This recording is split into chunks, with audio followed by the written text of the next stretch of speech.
Hello, Falcoholics. What is up? Welcome to another episode of the Dirty Birds and Brews podcast. I'm your host, Kevin Knight, at Falcoholic Kevin, joined by a wonderful guest today. He is one of my compatriots over at the Bleav podcast network. He is Mark Bergin, at Mark Bergin _. He is the host of Bleav in Steelers, also doing some digital content over at WRAL in North Carolina. Mark, welcome to the show. I was on Bleav in Steelers yesterday, so a little bit of crossover stuff going on here. I know we didn't get to connect last year with our preseason game. Happy to have you back on today.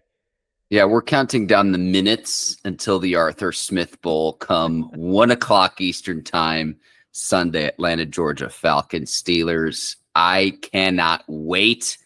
Football season's here. Like, we're recording this Thursday night, got Chiefs, Ravens tonight, got the Brazil game tomorrow on Friday. So I'm fired up. Thank you for having me.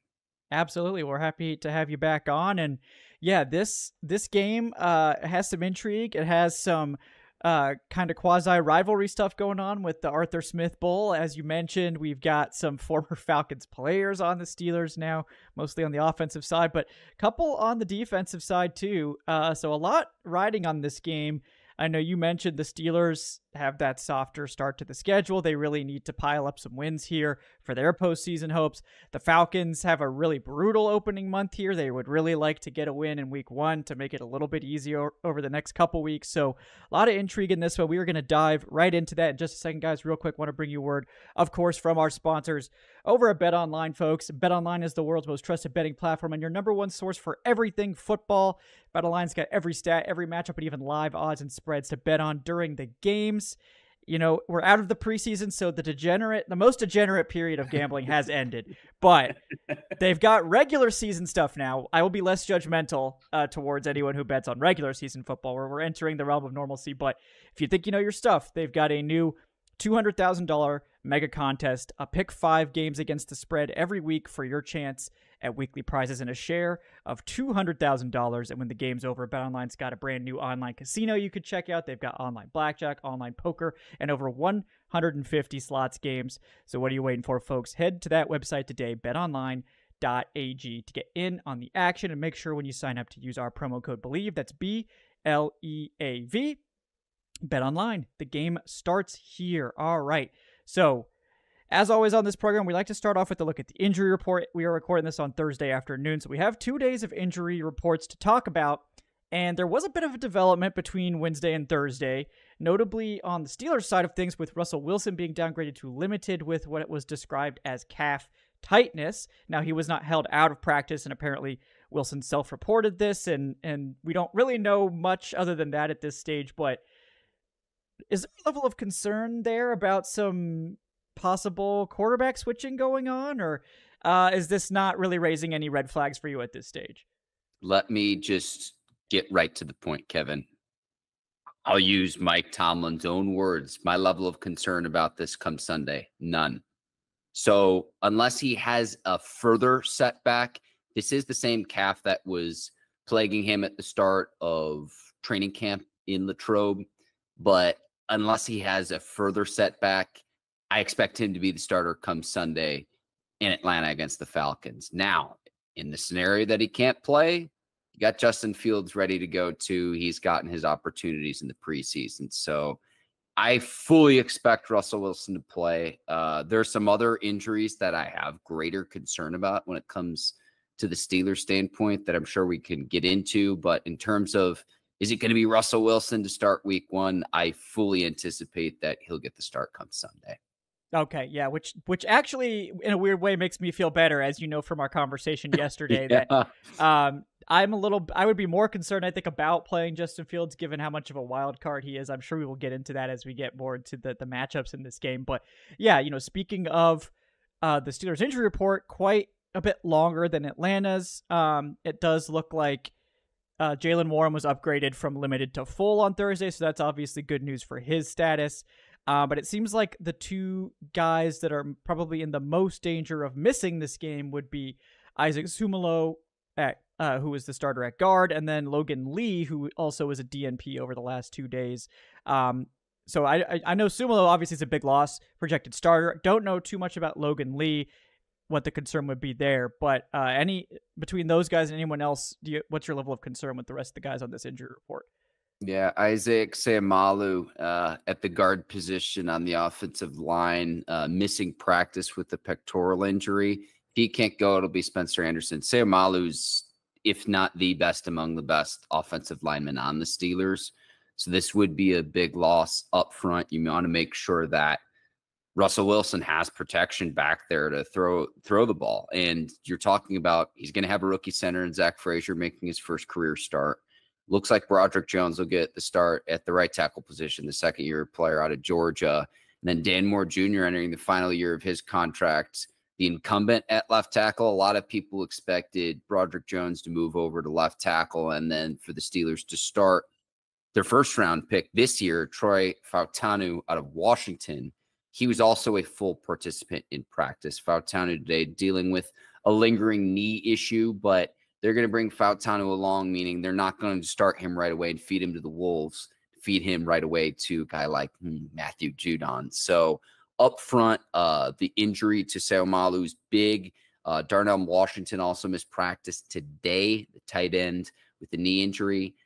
You mentioned Jaylen Warren, the hamstring injury, full participant in practice. You hope that with the hamstring injury, that's not lingering. He is going to be a key component to this offense, and he has been as the lightning to Najee Harris's thunder. So you hope that he doesn't have any lingering hamstring issues, because the only thing that really heals a hamstring injury is rest, which, we're up against the clock now between now and Sunday. Yeah, and definitely someone that they're going to want to have in there, no doubt about it, particularly with, some offensive line injuries, wanting to make sure they can put as much on the ground game as possible to take some pressure off of the young guys in pass protection. But yeah, I mean, Darnell Washington, we talked about this on Bleav in Steelers, like the Steelers are probably going to be taking up Arthur Smith's offense, wanting to run as much 12 as they can. If Darnell Washington's out of the lineup, who is going to be the next guy up at tight end? And do you think that's going to affect the game plan in a big way? Yeah, let me first start with just Washington serving as an extension of the offensive line. It's like having an additional offensive tackle. And just look up some of his highlights in terms of some of the superhuman things that he can do that most other humans can't. Yeah, a lot of Georgia fans in Atlanta very familiar with Darnell Washington. So Agent Zero, man, from when he was at, that two-headed beast they had with Brock Bowers at Georgia was just matchup nightmare. Collegiately, he's done some of that in the NFL. A lot of that's been his blocking ability. Connor Hayward, who the Steelers use all over, they use him as a fullback, they use him as a tight end. I think would be next man up. Michael Pruitt, who has experience playing with Arthur Smith in the past too. So you have some depth. Like, this is a position at the tight end position I'm talking about for the Steelers where they have some depth to where if Washington can't go, no need to force him. I'm sure there's a lot of fans that will be there that want to see a former Georgia Bulldog who dominated the SEC play at the pro level. But if he can't go, again, tight end is a position where the Steelers do have some depth. Starter there being Pat Freiermuth entering a contract season, expecting big things from him in the Steelers offense and how he contributes to the passing game as well, as the Steelers try to figure out, okay, who's going to be the guy that can help complement George Pickens when it comes to the Steelers' aerial attack. Yeah, it seems like it. And yeah, we know, if I know anything about Arthur Smith, is that he's got a stable of tight ends ready to go. So hopefully if Darnell Washington does have to miss time, there'll be some good depth there. I know I was a big fan of Michael Pruitt. I used to call him the new unicorn because he ended up getting strangely more targets than Kyle Pitts some weeks. So love Michael Pruitt. No joke about that at all, Kevin. No, and I love Michael Pruitt. So no shade intended for Michael Pruitt. Mostly Arthur Smith directed. But for the Falcons, much shorter injury report, like we said. Nate Landman limited again on Thursday. There doesn't appear to be any concern, but he'd probably be the one to watch. And then Kyle Pitts upgraded from limited to full with his hamstring injury, which again, he apparently missed 2 practice snaps on Wednesday, so they had to list him as limited, but doesn't seem like there's any concern from anyone with that. Antonio Hamilton is the new addition. He was limited with a groin injury, which I would assume is new. So that might be something to monitor in case his status changes. But Antonio Hamilton probably going to be the one of the depth corners in this game, possibly the dime corner. We haven't seen the starters play much, so I don't know exactly where he'd line up in that rotation. But one of the top depth options in the secondary for Atlanta, so something to monitor. Moving more into the game itself, this one obviously a lot of emotions involved for Falcons fans. Back at home in week 1, like I said, a critical game for the season because the next 2 weeks you got to go to Philly and then you got to play Mahomes in primetime, but in 2 primetime games in a row. The next 3 weeks will contain more primetime games than the Falcons have had over the past 2 years combined. So, it's going to be a lot of eyes on Atlanta, and I don't think going into those 2 games needing to come away with wins is a great situation. So if they could get a dub against Pittsburgh, that would be a great start to the season and give them a little bit more breathing room. But the Falcons have only beaten Pittsburgh twice in their entire history. And obviously a lot of that has to do with the Steelers' longevity as just a perennial contender pretty much in the AFC. They've have one of the winningest records in NFL history. And the Falcons are a more recent contending team, only within really the last 10, 15, 20 years have they really done anything in the postseason whatsoever. So a lot of that has to do with that. But historically, Falcons have had very little success against the Steelers. But they are at home. That does help things out. And they've got quarterbacks now for the first time in like 3 or 4 years. So things could be turning around for Atlanta. But how critical is this game for the Steelers, in your opinion? You got to start the season on the right note. And also, like, what does Arthur Smith mean to his new team, right? You have that narrative week 1. Week 2, it's the Russell Wilson Bowl and his return to Denver.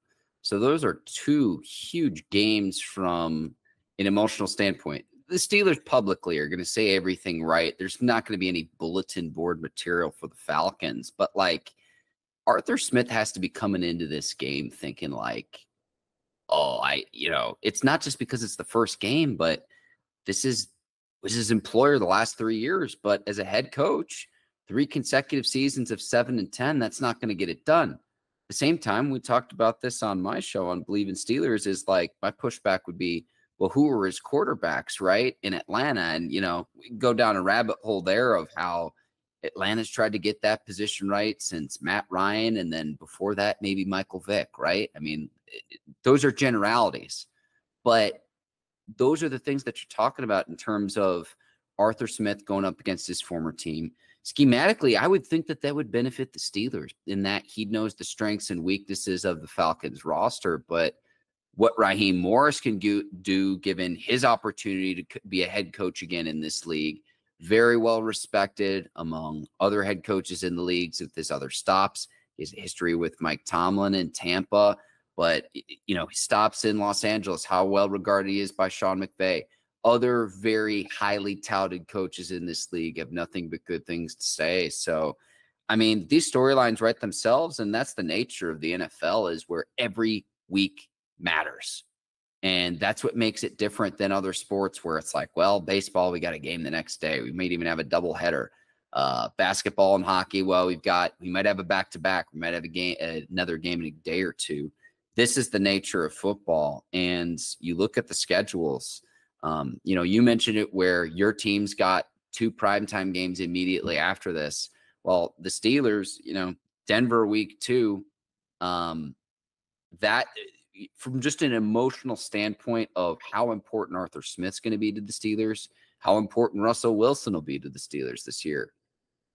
Every game's a must-win game in that regard. I mean, I could argue that every single matchup matters. Now, you were mentioning on the back half of the Steelers schedule, you could just pull that up right now, but it's like, I mean, the peak of that is Patrick Mahomes on Christmas. So there's your 2 teams that are going to have to go up against not just the defending Super Bowl champions, back-to-back Super Bowl champions, Kevin. So, Pittsburgh's got to get off to a good start this year because the back half of that schedule, when they play a lot of the AFC North games, Steelers don't play any AFC North games until after the bye. Their bye is in week 9. It's either week 10 or 11. They play their first AFC North game. I don't think it's a coincidence that the NFL also scheduled in-season Hard Knocks with the AFC North in purposefully scheduling that way to say, hey, we're going to put most of the division games in the back half of the year. That was not a coincidence at all. I'm rambling at this point, but it's a huge game for the Steelers because you got to get off to the right start. We talked about this too on my show too. You're saying, forbid that the Falcons, who are the favorites to win the NFC South this season, to start out 0-2 or 0-3, you're digging yourself an early grave. And then it's like to have to fight back from that. The odds are against you. I'm not saying it's impossible, but there's a reason why it's like whatever the odds are, 10%, 15% of the teams that start out 0-2 in the NFL, 10 or 15% chance of making the playoffs. Yeah, it's a tough hole to dig out of, and the Falcons have an opportunity to do so because unlike the Steelers, the back half of their season is the easiest in the NFL. Falcons have the easiest overall schedule. So, statistically, they have a better chance than most to be able to dig out of that, but you'd still like to avoid that from having to dig yourself out of that. So more of, I think, a critical emotional game for both teams than actual standings related, because this is not a conference game. So, in terms of tiebreakers and standings, probably one of the least important games in the schedule, but it's week 1. We've got all the drama associated with Arthur Smith. So it's a very important game for a lot of reasons in that regard. So, I think starting off with how the Falcons offense matches up with the Steelers defense. I mean, I think the Steelers defense still very good. Arguably the best edge duo in the NFL with Highsmith and TJ Watt. They've got one of my favorite interior players in Cam Hayward, who they just extended. And I love me some Keanu Benton. I was a big fan of his at the Senior Bowl. So I know how good and impactful he can be. The Falcons are probably one of the teams best equipped to handle the Steelers front. Not that they will handle it, but perhaps won't be totally overwhelmed by it, given they've got Jake Matthews at left tackle, one of the most reliable pass protectors in the NFL. They've got the NFL's best right guard in Chris Lindstrom, one of the best centers in Drew Dahlman, and Caleb McGarry, coming off his best season. We'll see if he can maintain that play. But he's got a tough matchup, obviously, out there. And so the Falcons are really just hoping Matthew Bergeron at left guard can come along, take that next step, and become a plus starter for them. But on paper, it looks like in terms of the defensive line versus the Falcons' offensive line, the Falcons have a chance to be able to withstand the onslaught.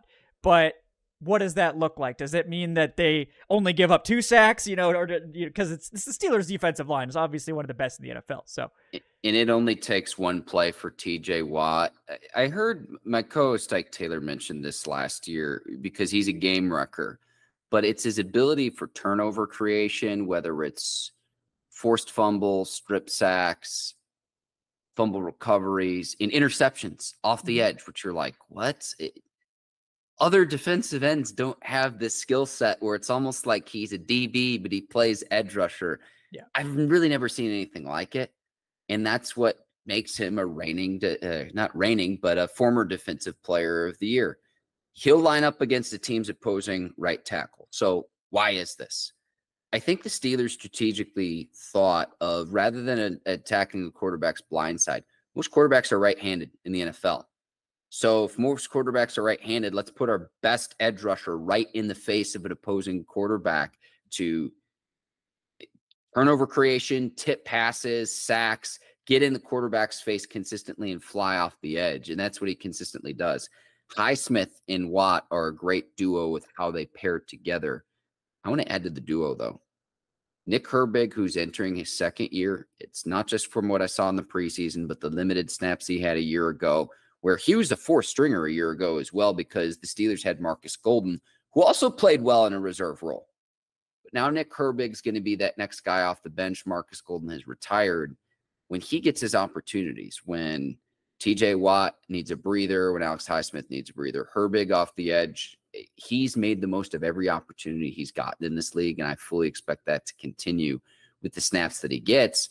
And then how the defensive line sets up for the defensive backs in the passing game. This doesn't get talked about nearly enough, but the pressure that you can create when you can get to the quarterback with 4. The last time these teams played, it was a Cam Hayward bull rush that forced an errant pass, and Minkah Fitzpatrick steps in front of the pass, intercepts it, and the game was over.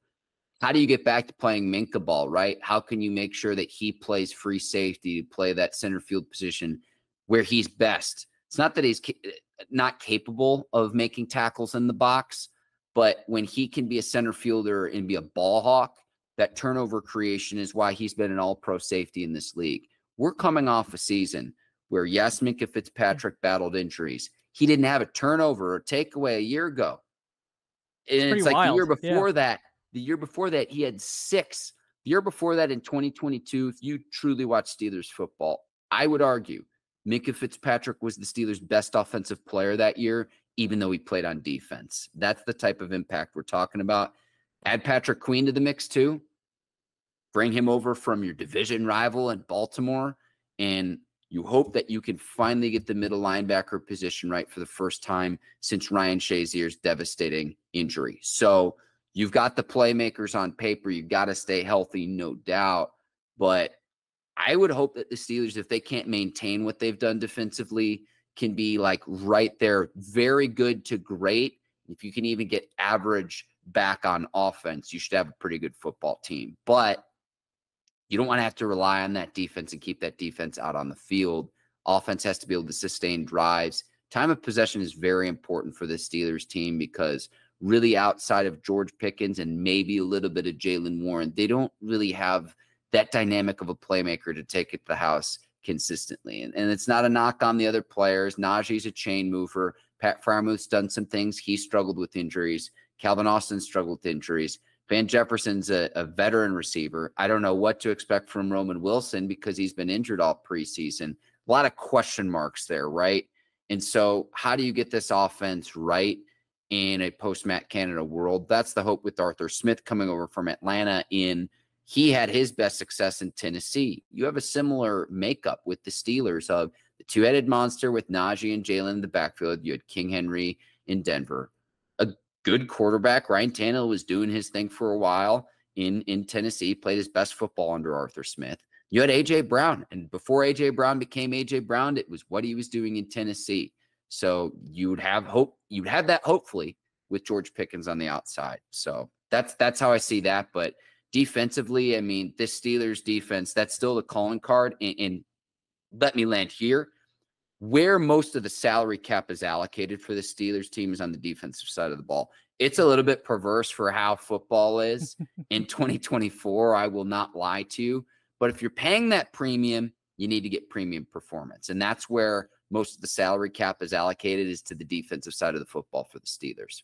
Yeah, it seems like it, especially at safety with Minkah Fitzpatrick and on that defensive line. That's where that money's gone. And it seems like and Queen well. Queen, the new addition, exactly. So they've invested heavily in the defense. It's been the engine for the last several years. They've had to survive Kenny Pickett. I had to survive Desmond Ridder. I know exactly what that feels like. So not unfamiliar territory there.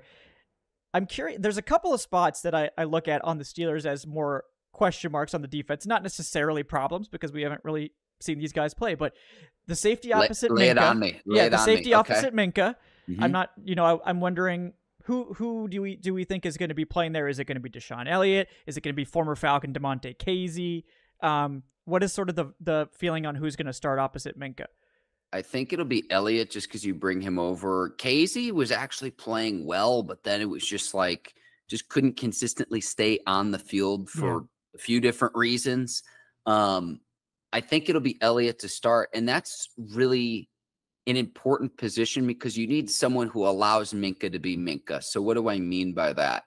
The Steelers several years ago drafted Terrell Edmonds. He was a first-round pick, probably not what you would hope for in a first-round pick, but he was cheap, and he let Minkah Fitzpatrick play that ball hawk, that center field position. So it's not really like how that individual player performs. Yeah, I want all the interceptions and big hits and all of that. But does it allow Minkah Fitzpatrick to be the all-pro level player and maybe a future Hall of Fame player that he's capable of being? That's more so what I look at. But I think it'll be Elliott to start the year. A concern I have, and you mentioned this too when you were on my show too, is you go to corner. So we like Joey Porter Jr., played really well as a rookie, expecting big things in year two. Opposite him, Dante Jackson, acquired in the Deontay Johnson deal. You're familiar with his work as a corner for the Carolina Panthers in your division. But other than that, they're not getting Cam Sutton back till week 10. He's got an 8-game suspension to serve. Suspended for domestic violence issues. It's why the Lions cut him outright and the Steelers were able to bring him back. You're not going to be with him. Cam Sutton is adept at playing both inside at a nickel position and outside. He has that versatility. Steelers are going to be relying on Beanie Bishop, an undrafted rookie to fulfill that slot corner, that nickel back position. Is he capable of doing it? Maybe, sure. I don't know. But he's a rookie. And at that, an undrafted rookie.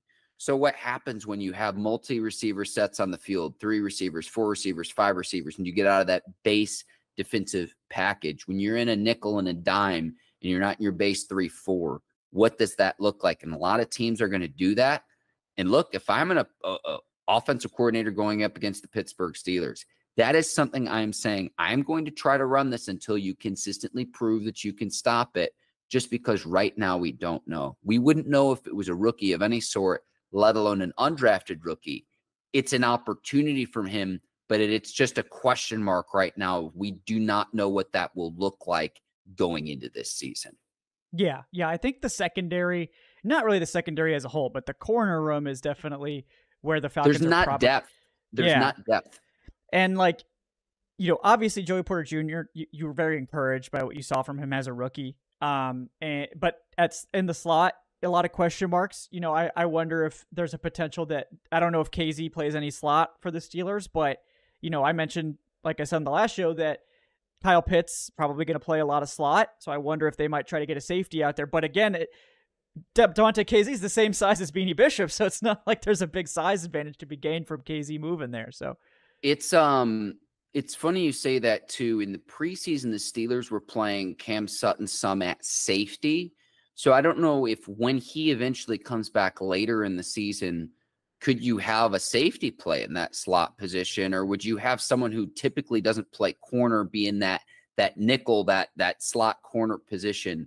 Keep an eye on that in terms of the chess match come Sunday between Steelers and Falcons, and then how the Steelers address that in the coming weeks. And again, it's because, 3-4 base defense you're accustomed to running, but what that looks like against multi-receiver sets when you got to stop an opposing team's passing game, that is definitely something to watch in terms of like, okay, how would I attack this Steelers offense? I'd try to attack the middle. I know Cam Hayward is there.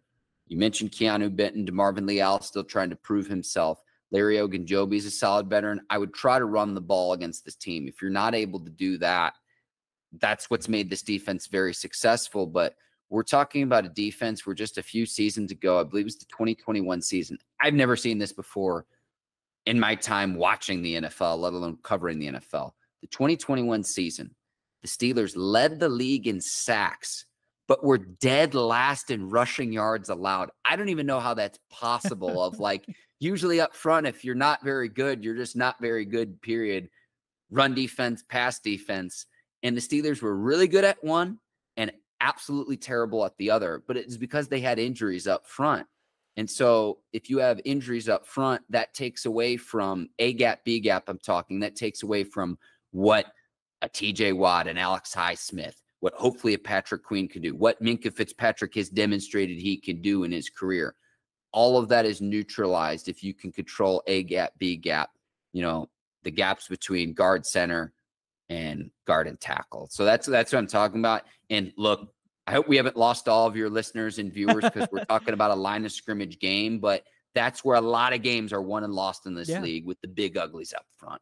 Yeah, and that's going to be one of the big stories of this game, is how do these two teams fight in the trenches? The Falcons offensive line has been known to be nasty, but last year they took a step back in the run game after adding Bijan Robinson.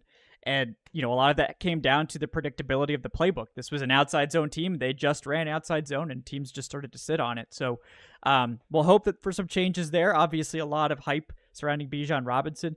Another question I have is who's playing across for Patrick Queen, because it seems like there's maybe a Landon Roberts, maybe Peyton Wilson if he's finally healthy. I know he missed quite a bit of last season after being, or not last season, he was just drafted, but, he had some injuries in college. Looks like he's maybe had a good camp as well. So yeah, I'm curious. Who do you think is going to end up drawing the start out there opposite Patrick Queen, who we know has definitely got one spot locked down? I think it'll be Roberts, given his familiarity, and you have that continuity from a year ago, knowing Terrell Austin's system and just that being a veteran player. We are very excited though about Peyton Wilson out of NC State. He's someone that I got to see play in person twice last fall in Raleigh, North Carolina, where I live now. This dude flies to the football. And that's not just at the combine where he ran the fastest time among the linebackers there. It's when they're playing Notre Dame and he's tracking down Notre Dame ball carriers that can run 4.3, 4.4 40s in pads. And NC State head coach Dave Dorn was quoted as saying this. Peyton Wilson on a football field, they had GPS geotagging of how fast players can run, was clocked at running 21 plus miles per hour on a football field in pads, which is the fastest time they've ever clocked anyone who's played for NC State, any skill position players. So running backs, receivers, corners, anyone else, the fastest, the Chuck Bednarik Award winner, and what he demonstrated he can do in the preseason in knowing how to utilize that speed. If he has sound gap responsibility and knows what his assignments are, and if his teammates do their jobs around him, his understanding of how to get to the football, how to slip blockers, how to use that quickness and that ability. The analogy I make to you is it's like a lion hunting prey. Mm-hmm. And I'm excited about that. I don't know how soon we see that to say at a linebacker position. Whichever guy doesn't start, I'd imagine to have some sort of role in the special teams. Health is the only concern there, but health is something he didn't really deal with the last few years at NC State. It's something he dealt with earlier on in his career. I really think that how we devalue running backs when it comes to the draft process, it's been kind of the same with linebackers. It's not the same NFL as say 10, 15, 20 years ago when that was a huge component of football. Now, it's important in terms of lining your defense up, which is also why I think Roberts draws the start, because he's adept at doing that. I Bleav he wore the green dot. I'll have to double check that with the Steelers in terms of handling the team's defensive communications. But this was a guy a year ago who was in the mix with the trio there. They had Quan Alexander, Cole Holcomb. Alexander, I Bleav, still a free agent. Cole Holcomb still working his way back from a season-ending injury from a year ago. So I think it's going to be Roberts opposite Queen. But whenever Peyton Wilson gets his opportunity, we cannot wait for this in Pittsburgh. Yeah, we can't. Huge fan of his. Yeah, I just, he had the very scary injuries in college. It seems like he's overcome those. Certainly looking forward to seeing him play after this week. This week. I don't think you're going to have to deal with him. And it's like Bijan's probably oh man, one less thing I got to deal with. Right. Yeah. But he's a super exciting guy for sure. But yeah, I mean, it looks like the Falcons are going to go after the secondary, go after the corner room. Drake London has a lot of success against Dante Jackson. He finally has someone who could throw him the ball too. Exactly. Like Drake London, of anyone who's excited about Kirk Cousins coming to the Falcons, Drake, maybe he's the happiest. Drake London, Kyle Pitts, it's got to be like a 1A, 1B. Mm-hmm. Drake London's been absolutely giddy ever since Kirk Cousins and Michael Penix arrived in the building. You can just tell his body language is completely different. So is Pitts. But, I don't know if the Steelers are going to have Joey Porter travel with Drake or if they're going to play sides. I'm not as familiar with how the Steelers do that. But I think they started to move Porter over. And I want to say this too. This was something I haven't seen with the Steelers since my guy Ike Taylor was playing for them, and his last year was 2014. He didn't do it at the end of his career, but when Ike was in his prime, he would be the shadow. And so it's not always about turnover creation, but if you could just erase the opposing team's best receiver, that's a win for any defense. Mm-hmm. They did have him travel last year. Joe Hayden, who is an excellent corner, was very adept at doing what? Playing on the left side because he reads quarterbacks' eyes and knows their tendencies. So what am I talking about that? Most quarterbacks are right-handed. When he was in Pittsburgh, they would play sides. Watch the chess match, but the Steelers did move Joey Porter Jr. once he finally said, yep, you're a starter, and emerged where it's like he's the guy. In year two, he's going to be the guy that you put up against the next team's very best. And we're bullish about that. We're very, very excited about that, given what he's demonstrated and shown. I'd expect him to shadow team's best receivers, but that chess match is, again, something else to watch for. But it's something that until last year I hadn't seen for years for the Steelers, and it takes a very special skill set to be able to do that. Yeah. I think last year we finally started to see Terrell do that as well, so I understand what you're saying there. But yeah, I think if London can get away from Porter, who can probably match up with his size, he's eaten Dante Jackson's lunch even with bad quarterbacks throwing the ball. So that's what the Falcons will want. I don't know if the Steelers are going to let that happen. Because I think the Falcons would like Darnell Mooney to get matched up on Porter, because if Mooney can get past Porter, he does have the speed advantage, but getting off of, Porter's press coverage is going to be pretty tough for a smaller Mooney guy was like pretty Mooney. good in Chicago too, and Justin Fields didn't really have anyone else before this past season with DJ Moore, but I know he's had an 1,000-yard season before, and hopefully he can get right again with more consistent quarterback play. And I think that that's fair to say with Fields' tenure in Chicago. He just didn't have a whole lot around him. So hopefully he'd be able to get right with and complement Drake London, who I know you're really excited about, get Kyle Pitts into the mix. And then I know everyone's focused on Bijan, but what I consider a two-headed monster. Before Bijan got there, Algier was a very good running back. I mean, at least I look at that from a fantasy football standpoint. It's like, wait, who is this? This guy's putting up numbers, like add him to my roster. Yeah. So it's like, if Bijan can't carry the load, which I know he can, you've got another guy right behind him who is more than capable of doing the job. Yeah. They got a lot of guys here that they're going to try to get the ball to. I'm interested to see, because again, we saw none of the starters for a single snap in preseason, so we don't know what it's going to look like. Are you cool with that? I know you mentioned that, but like, what are your thoughts about that? I view preseason as good practice time, so I think they should have played some, but it's clear that the staff, and they've said as much, like they think it's an evaluation tool. And for their starters, they're unless they're evaluating a starting position, they don't need to see the starters. They've already made up their minds going into the preseason. So see, I'm cool with that with like Kirk Cousins. Like Kirk Cousins can have the most country club training camp of all time. I'm cool with that. But I'm like, new system continuity. Do you have any rust the first week or two? Right. But at the same time, like I'm with you in the sense that it's like preseason. I stole this from my guy, Dave Damashek. Preseason's like a war reenactment where it's like, it looks like the real thing. It feels like the real thing, but it is far from the real thing in terms of having any correlation to the regular season. We saw this a year ago. Kenny Pickett, he had 5 drives in the preseason, 5 touchdowns. Everyone, we were pumped. I remember. Yeah. He had 6 total touchdown passes in his second year in the league. 6. And I'm sitting here and being like, wait a second. Mitch Trubisky, who was on the roster, who was not good at all for Pittsburgh. He's thrown for 6 touchdowns in one game in the NFL when he was back in Chicago. So it's like, I'm sitting there, I'm like, Kenny Pickett's thrown 6 for the whole year. And Trubisky, who it's like Trubisky's thrown for 6 in one game. Yeah. This is what we've been dealing with to try to get this right.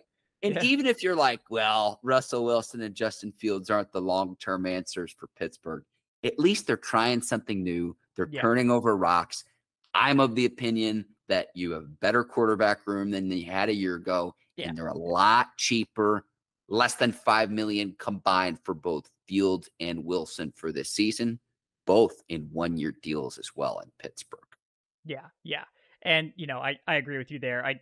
As much as I have sort of gotten off the Russell Wilson bandwagon, I don't think there's any question that he's probably better than what you were getting from Kenny Pickett, without question. I would be more afraid of seeing Justin Fields personally, and we talked about this. I think he makes the run game far more dynamic and dangerous and takes more pressure off of the offensive line. He's also liable to turn the ball over, so that is the other side of the coin, whereas Wilson, to Wilson's credit, the thing he does best still is he doesn't put the ball in harm's way. So with a great defense like what the Steelers have, maybe that's all you need is to just grind out, 20-ish points a game, keep the opponent under that number, and just don't make mistakes, and you'll be okay. But, speaking of the Steelers offense, it does appear that it's going to be Russell Wilson. Doesn't seem like there's too much concern about that calf. It seems like it's Jaylen Warren's going to be there, so the two-headed attack and Najee Harris and Jaylen Warren's going to be firing on all cylinders.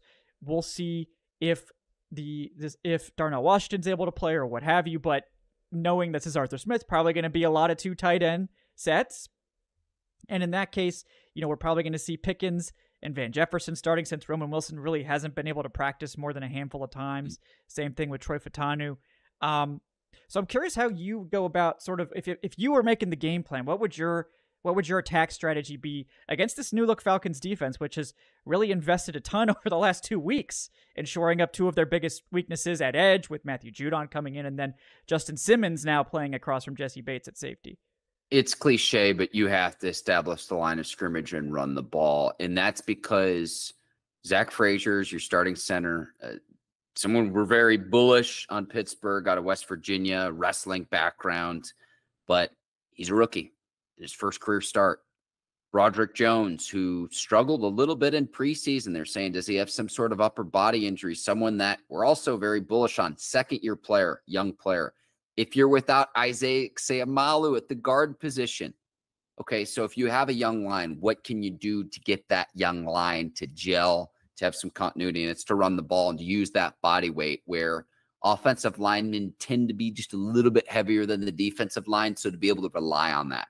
It's cliche. It's not flashy at all, but establishing the run to then set up the play action. I know you don't take too much away from the preseason, but that was one thing where it was like, oh my gosh, a play action pass. This is something I haven't seen for years when Matt Canada was the offensive coordinator. So it's going to be that. I mean, I think whichever team, look, I get that this is a cliche and you'd be like, you'd say this about any game, Mark. Team that runs the ball better and doesn't turn the ball over and controls the clock is going to win this game. Like straight up, you accomplish those things and you will win. You mentioned Fields.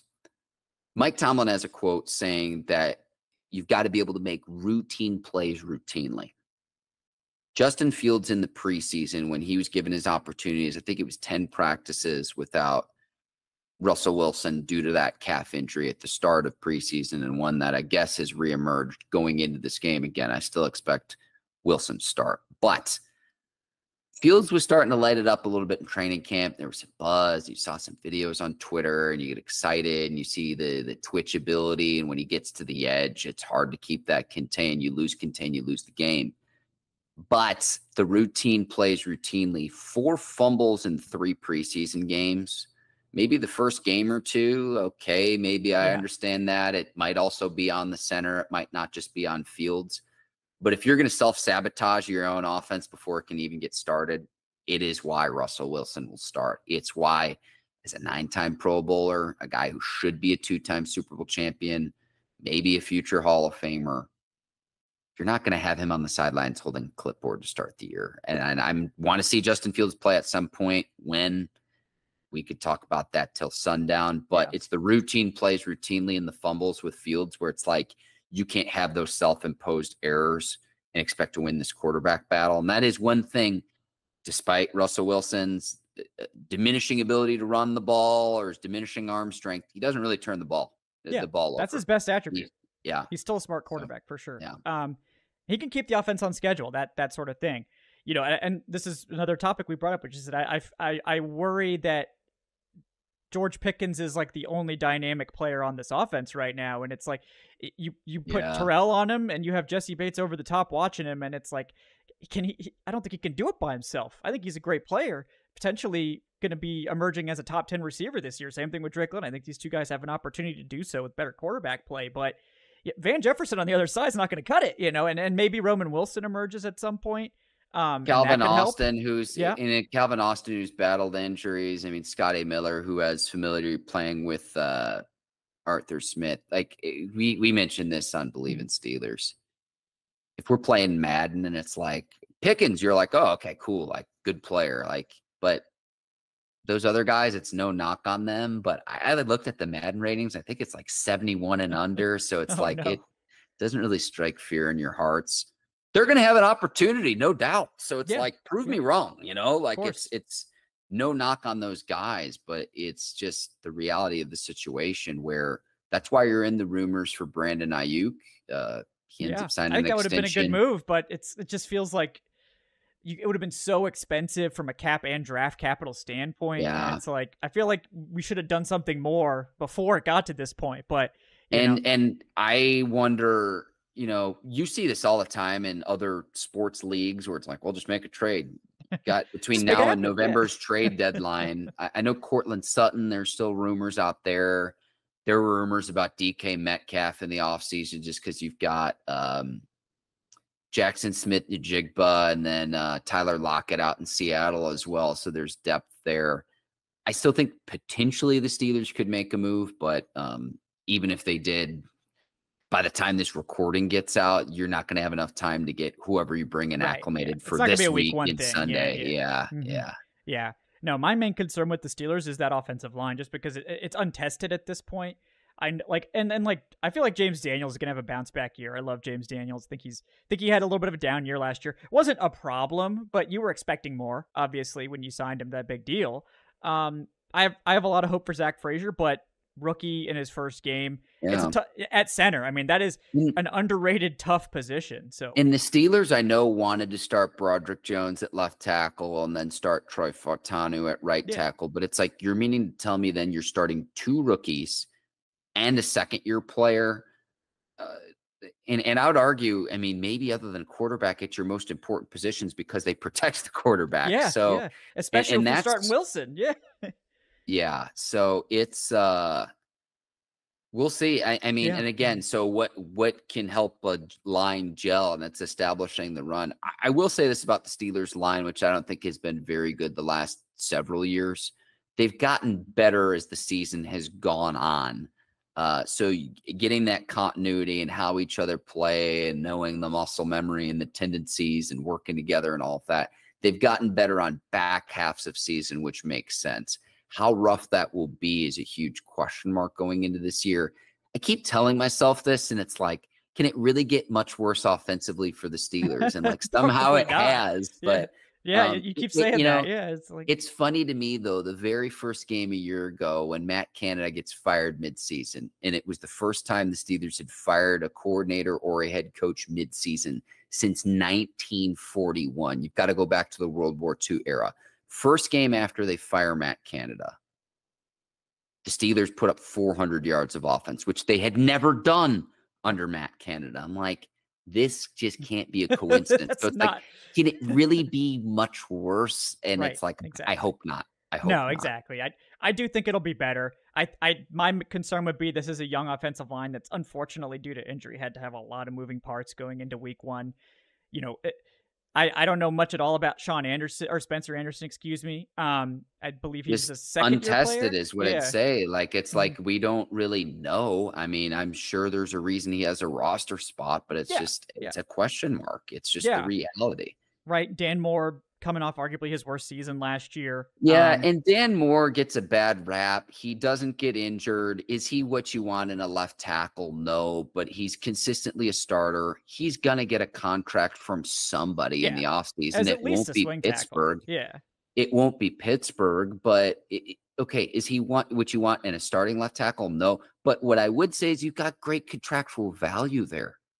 Well, they're paying him less than $4 million, if I'm not mistaken. They were hoping he would be their swing tackle, I would think. Like, I'm guessing that was the plan, obviously, before injuries struck. So, here's the thing, too, is the Steelers do a nice job of bringing their rookies along, because once you're a starter in this league, there's no going back to the bench. You're not going to say, oh, I'm starting and then have to get benched. If that's the case, they're already talking about you as a potential bust. So the Steelers actually do a very nice job of, like, bringing their rookies along. And I think that was a little bit of the trepidation a year ago with Joey Porter Jr. And then when he finally was like, oh, this is the guy, and Patrick Peterson, who is a future Hall of Famer, but just Father Time is undefeated and caught up with him. It's like, hey, you have to put your best players on the field to go win football games. Yeah, exactly. So that's I think the key matchups: Falcons offensive line versus Steelers defensive line. Falcons defensive line versus Steelers offensive line. It's a cliche, but the trenches are big, and we know how important the run game is going to be to Arthur Smith's offense. And, the Falcons invested a ton in their interior defensive line. They drafted 3 defensive tackles. They have David Onyemata and Grady Jarrett making big money. They traded for Matt Judon. This interior was great last year, especially when Jarrett and Onyemata played together. And that's my guess, is they're going to they're going to go all in trying to get interior pressure against these young guys. So I got a question about Judon. Did they line him up over a right tackle or left tackle? Did they move him around? Do you know from any tape you've we have watched or any no insight you have? idea. Okay. He's practiced, I think, 3, maybe 4 times in Atlanta. He's going to start. Apparently, he feels comfortable with the playbook. My guess is they're going to line him up over whoever they think the weakest tackle is. And probably limit his responsibilities somewhat, probably give him just straight up stuff. But this defense is going to do a ton of simulated pressures. That I think is going to be their calling card. And they have one of the NFL's best blitzing linebackers in Caden Ellis, who had 8 sacks as a blitzer for the Saints a couple years ago. He didn't really get to do that last year because Troy Anderson got hurt and he had to switch to Mike. But Anderson's back. They have a lot of hopes for him to take over Mike and be their coverage guy. So, I think going forward, they'll have Judon and Carter and whoever their other edge rusher are. Like sort of one of those guys is going to be dropping, and then Ellis is going to blitz a lot. My guess this week is that Judon's not going to have to deal with any of that, and he's just going to straight up be like, "Yeah, Judon, go get him."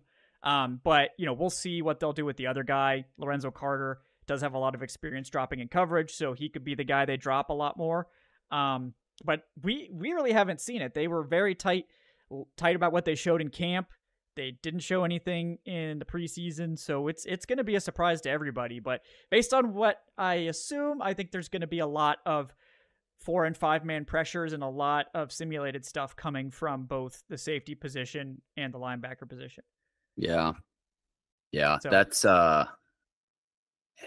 I cannot wait for this. Yeah, it's going to be fun. I think it's going to be a good one.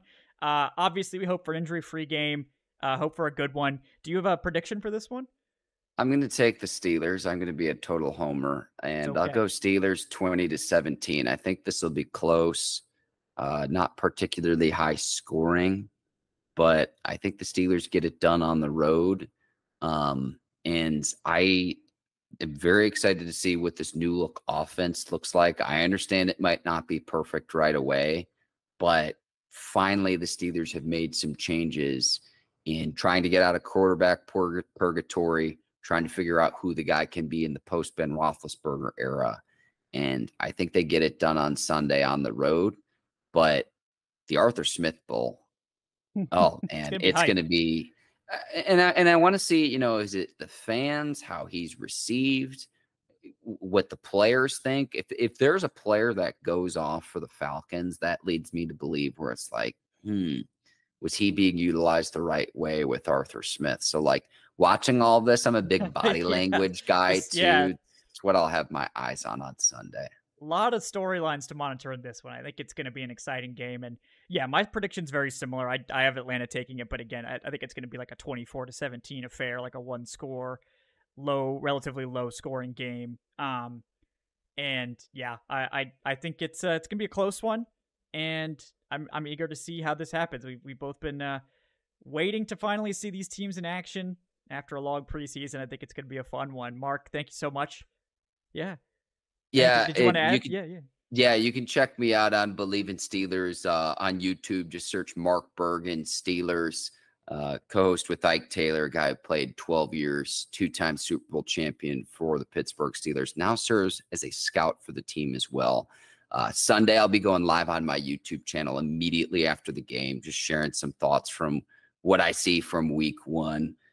Week 1 is going to be just fantastic on Sunday. So it's like I'll have the Steelers-Falcons game on, probably featured most prominently, probably going to get the quad box going at some point too, because there's a lot of other games I want to track. I also want to say one thing as well. Give your listeners and viewers food recommendations in Atlanta. Because I used to travel to Atlanta when I used to live in Knoxville, Tennessee.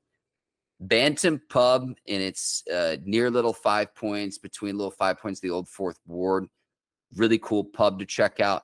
And then this is in East Atlanta, almost in Decatur. There's a restaurant called Sun in My Belly that has the best bacon presentation I think I've ever seen in my life. The wooden clips hung all the way across. Wow. Yeah. And the best scrambled eggs you'll ever have in your life.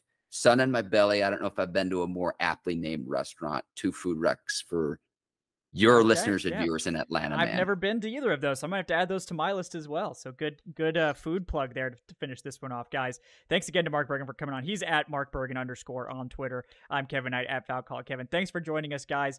Similar to Mark, you guys know we'll be here immediately following the game for Falcoholic Live's post-game show of Week 1. If you want to get involved further, you can like and subscribe. We appreciate that. Leave a 5-star review in your podcast platform of choice. If you want to support the show, you can join up on Patreon, patreon.com/FalcoholicLive, or you could join the YouTube channel memberships, which we started this year. If you want to get more of those YouTube-related perks, we appreciate everyone for hanging out with us here on the Dirty Birds and Brews podcast. Thanks again to Mark for coming on. We will see you guys next time. Have a great night, folks.